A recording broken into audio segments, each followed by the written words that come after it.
यांचा निधन झाल्याची बातमी ही समजली। खऱ्या अर्थानं तबल्यापासून ताल वेगळा झाल्यानंतर जी पोकळी निर्माण होईल तशाच प्रकारची पोकळी ही त्यांच्या जाण्याने निर्माण झाली आहे। तबला वादनाला आंतरराष्ट्रीय स्वरूप हे झकीर हुसेन साहेबांनी दिलं आणि जवळपास 3 पिढ्यांना त्यांच्या मैफिलीने मंत्रमुग्ध केलं।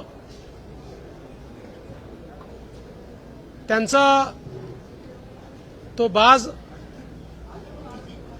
त्यांचा तो आविर्भाव आणि त्यांच्या बोटातली जादू हे बघणं म्हणजे एक पर्वणी होती आणि लाखो तरुणांना त्यांनी तबला वादनाकडे आकृष्ट केलं आणि प्रत्येक तबला वादकाचा एकच ध्येय असायचं की मला उस्ताद झाकीर हुसेन यांच्यासारखा तबला वाजवायचा आहे। खरं तर मी असं म्हणेन की ही अशी क्षती आहे की जी कधी भरून निघू शकत नाही। त्यांच्याकडनं प्रेरणा घेतलेले त्यांच्या कुटुंबातील मंडळी असतील किंवा इतरही अनेक शिष्य असतील, यांच्या माध्यमातून त्यांचं तबला वादनाची पद्धती ही चिरकाल जिवंत राहील। पण आता मैफिलीमध्ये ते दिसणार नाहीत ही खंत मात्र प्रत्येक भारतीयाच्या मनात असेल। मी त्यांना मनापासून श्रद्धांजली अर्पण करतो आणि त्यांच्या कुटुंबाच्या दुःखामध्ये आम्ही सर्व सामील आहोत एवढंच या प्रसंगी बोलतो। सर, काल तुम्ही विरोधी पक्षाला आवाहन केलेलं होतं की माध्यमांमध्ये नव्हे तर विधिमंडळात येऊन चर्चा करावी। आज अंबादास दानवेने तुम्हाला खुलं आवाहन केलंय की विधिमंडळात जर चर्चा करायची तयारी असेल तर फक्त तुम्ही खोटं बोलू नका। मला असं वाटतं की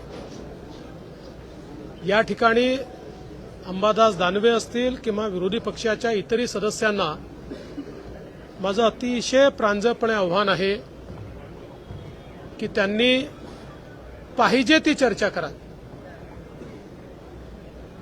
जे महत्वाचे विषय आहेत त्या विषयांवर त्यांना हवी ती चर्चा करावी। सरकार उत्तर द्यायला सक्षम आहे। सरकार कुठलीही बाजू लपवून ठेवणार नाही। सरकार कुठेही मागे पुढे पाहणार नाही। मात्र विरोधकांनी केवळ राजकारण करायचं ठरवलं तर मग राजकीयच उत्तर मिळेल।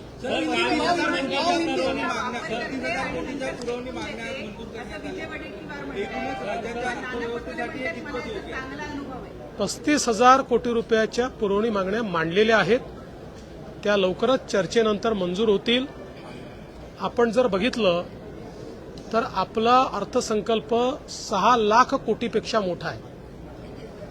जेव्हा आपला अर्थसंकल्प 2-2.5 लाख कोटीचा होता तेव्हाही आपण 15,000 कोटीच्या पुरवणी मागण्या मांडायचो। आणि विशेषतः जेव्हापासून आपण नवीन अकाउंटिंग सिस्टीम सुरू केलेली आहे तेव्हापासून पुरवणी मागण्यांची संख्या वाढलेली आहे। कारण पूर्वी आपण जवळपास वर्षभरातल्या सगळ्या गोष्टी बजेटेड करायचो। आता आपण त्या अर्थसंकल्पित केल्या तरी ऍक्च्युअल त्या मागण्यांच्या संदर्भात जे बजेटिंग आपण करतो ते पुरवणी मागण्यांमध्ये करतो। आणि म्हणूनच मला असं वाटतं की 35,000 कोटीच्या या पुरवणी मागण्या आलेल्या आहेत। योग्य चर्चा करून त्या मागण्या आम्ही मंजूर करू। सुधीर भाऊ विधानसभेच्या कामकाजात सहभागी होण्याची अशी चर्चा सुरू आहे। तुमची काही चर्चा झाली आहे का सुधीर भाऊ? पहिल्यांदा तर ओबीसींबद्दल बोलायचा काँग्रेसला अधिकार नाही। कारण काँग्रेसच्या उभ्या जीवनामध्ये ओबीसींवर अन्याय करण्याच्या व्यतिरिक्त काँग्रेसने काही केलं नाही। महाराष्ट्रातलं ओबीसी मंत्रालय मी मुख्यमंत्री असताना स्थापन झालं। महाराष्ट्रामध्ये ओबीसी समाजाकरता 48 GR हे आमच्या सरकारने काढले. मी आणि शिंदेसाहेब असताना महाज्योतीची स्थापना असेल, 52 हॉस्टेल असतील, शिक्षणाची व्यवस्था असेल, PhDची व्यवस्था असेल, वेगवेगळ्या प्रकारे विदेशी शिक्षणाची व्यवस्था असेल, रोजगाराची व्यवस्था असेल, सगळ्या बाबतीतली कामं ही महायुतीच्या सरकारने आम्ही केलेली आहेत. काँग्रेसला दाखवण्यासारखं एकही काम नाही. देशामध्ये देखील इतक्या वर्षांनंतर ओबीसी समाजाला त्या ठिकाणी संवैधानिक दर्जा हा मोदीजींनी दिला. जवळजवळ 60-65 वर्षांनंतर मेडिकल ज्या ऍडमिशन आहेत त्याच्यामध्ये ओबीसींना आरक्षण हे मोदी साहेबांनी दिलं. आणि आजही आपण पाहू शकतो, मोदी साहेबांचं मंत्रिमंडळ असेल किंवा आमचं मंत्रिमंडळ असेल, सर्वाधिक ओबीसी मंत्री आमच्या मंत्रिमंडळात पाहायला मिळतात. त्यामुळे मला असं वाटतं की काँग्रेस पक्षामध्ये नाना पटोले, विजय वडेट्टीवारवर जो अन्याय होतो त्याबद्दलचा राग तरी आमच्यावर काढू नये, त्यांनी तो योग्य ठिकाणी काढावा.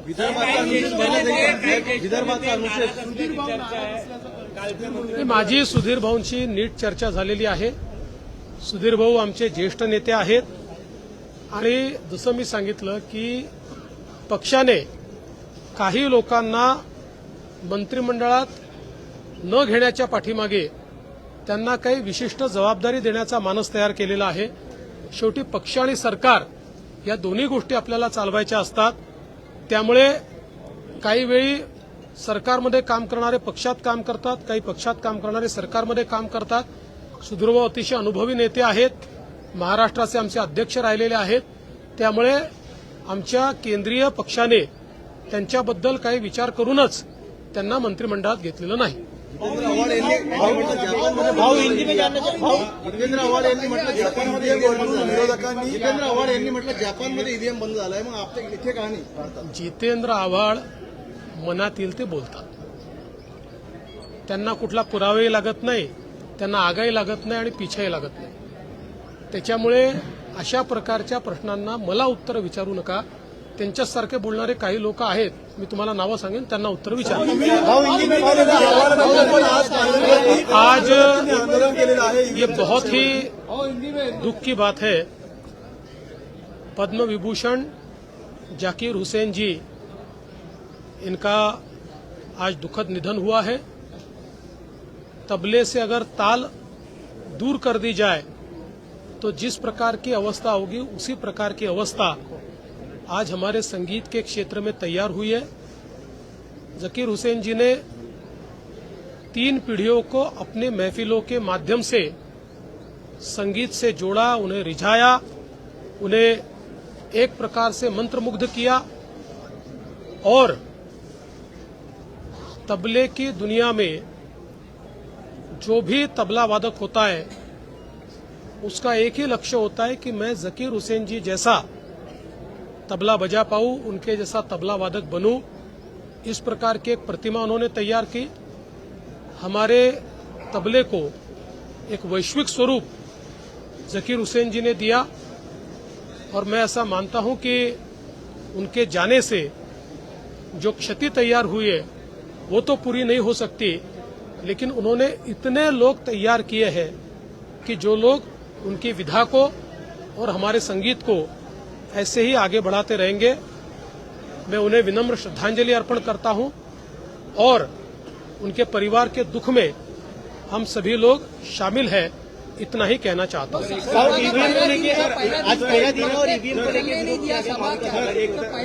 देखिए, जब भी कांग्रेस पार्टी हारती है तो आत्मचिंतन करने की जगह किसी और चीज पर ठिकरा फोड़ती है. जब तक वो आत्मचिंतन नहीं करेंगे तब तक वो ऐसे ही हारते रहेंगे.